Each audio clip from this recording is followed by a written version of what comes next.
দেখুন, আগেই বলছি, আমি যে কথাটা বলবো অনেকেই হেসে উড়িয়ে দেবে বা আমার কমেন্ট বক্সে এসে বলবেন বেশি জ্ঞান দিতে আসবেন না। দেখুন, সত্যি কথাটা অনেকের কাছে জ্ঞান মনে হয়, কিন্তু যেটা সত্যি সেটাই তুলে ধরবো। এই যে 23শে জানুয়ারির দিন সরস্বতী পুজো পড়েছে, এবার আমরা অনেকে স্থির করে রেখেছি যাদের বাড়িতে ছোট ছোট কচি কাচা আছে, বাচ্চা আছে 5 বছরের নিচে, আমরা ভেবেছি সেদিনকেই তাদের হাতে করে দিয়ে বিদ্যা আরম্ভ করাবো। কিন্তু এই ভুল কাজটি কখনো করবেন না। আপনারা পঞ্জিকা, আমার কথা বিশ্বাস করার দরকার নেই, আপনি পঞ্জিকা খুলে দেখবেন সেদিনকে বিদ্যা আরম্ভ, দেখবেন গৃহপ্রবেশ, অন্নপ্রাশন, ভূমি পুজো এরকম বলে বলে পঞ্জিকা সব দেয়া থাকে, ডেট তিথি সব দেয়া থাকে।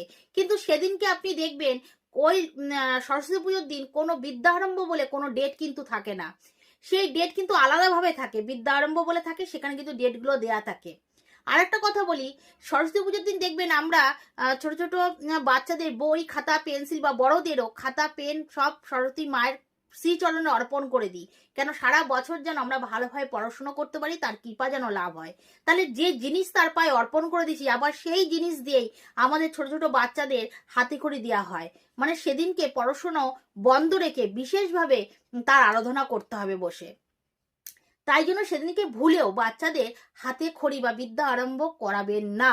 আপনারা পঞ্জিকা দেখে বিদ্যা আরম্ভের ডেট, বিদ্যা আরম্ভ বলে যে ডেটগুলো থাকবে সেই ডেটেই বাচ্চাদের হাতে খড়ি দেবেন, এটাই কিন্তু শাস্ত্র বলে।